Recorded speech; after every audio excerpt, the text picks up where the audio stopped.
Most stories are set up in exactly the same way. The novel opens with scenes designed to describe the setting and the characters. The reader must be able to understand the characters, their personalities, and their motives. Then the story moves into the rising action, the part where the plot thickens. If the author has done his job, the reader is so intrigued with what will happen to the characters that he can in no way stop reading. The author builds more and more suspense to keep the reader's interest. Suspense is a feeling of anxiety or anticipation.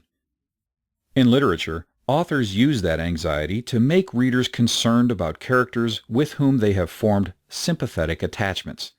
In this way, authors can create scenarios that force readers to continue in order to understand or see what may happen to their beloved characters.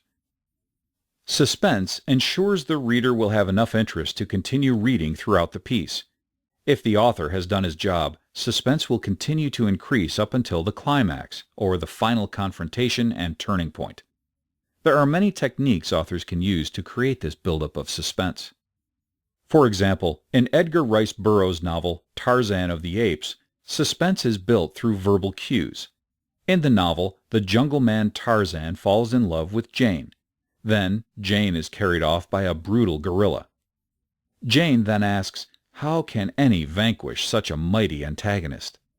This question implies to the reader how strong an opponent the gorilla is and what little chance Tarzan has of defeating him.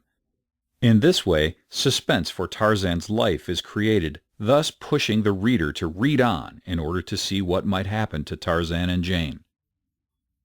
Another way an author can create suspense is using a form of dramatic irony.